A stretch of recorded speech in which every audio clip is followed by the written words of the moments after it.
Weightlifting Doc here. Today we're going to do a quick technique review and tutorial on the bottoms up snatch. The other day I did a bottoms up clean. We'll talk today about the bottoms up snatch. Let me show it to you real quick and then we'll talk a little bit about it.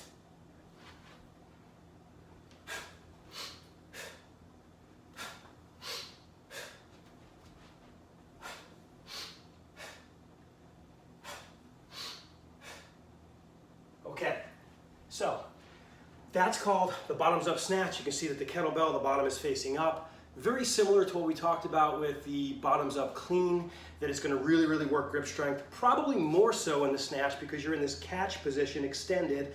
It's a little harder to keep that bell from tipping. It's a little easier when you're closer to the body to keep it well balanced, but both work balance, both work grip strength. So this is really kind of fun stuff to play with. It's a fun variation.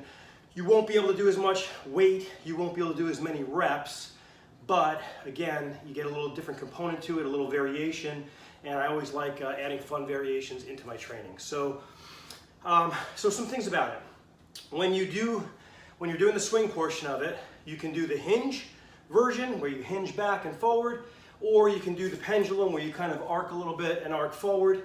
And so whichever, it doesn't really matter as long as you're driving with the hips. Super important to always drive with the hips with these kettlebell movements. These are not arm movements. I always say this, but arms, I say this in Olympic lifting as well. Arms are meant to catch, arms are meant to stabilize, right, or hold in a certain position, but arms are not meant to pull. And so we don't want you pulling with your arms and pressing up with your arms. Again, this is all driven from the hips, okay?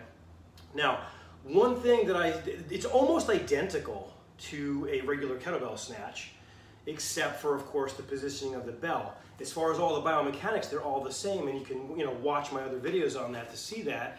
But something that's very different, and I really like about this kettlebell bottoms up snatch, is you have to work a little bit different timing. And by timing, I mean, as you come up to catch it and extend, you have to squeeze the handle or the horns of the bell, because if you don't, of course, it's going to flip. We keep our hands loose. When we do a regular snatch, our hands are very loose, right? If you want to see, our hands are loose on the kettlebell. Sometimes I even see my fingers up like this, or over here, just loosely gripped, okay? But with the bottoms up, you've got to have that grip, or again, it's going to flip.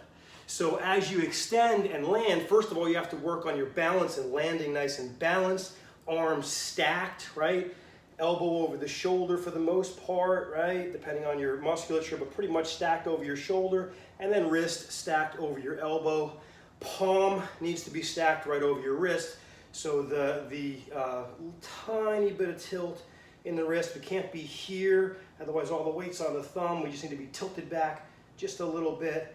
And then again, as soon as we catch, boom, we grip. So as it's landing, as it's losing its weightlessness, right? Because I drove it up, it's weightless.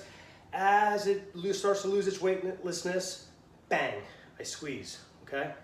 And so that's pretty much it. That is what a kettlebell bottoms up snatch looks like. Those are the components of it. Again, you'll do this, you're like, it's not that big a deal. But then when you start to do it, you'll see it flips very easily. So play with it.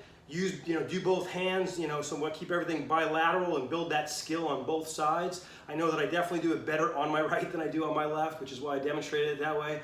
But that being said, see what you can do. If you have any questions, let me know. Stay strong. I'll see you next time.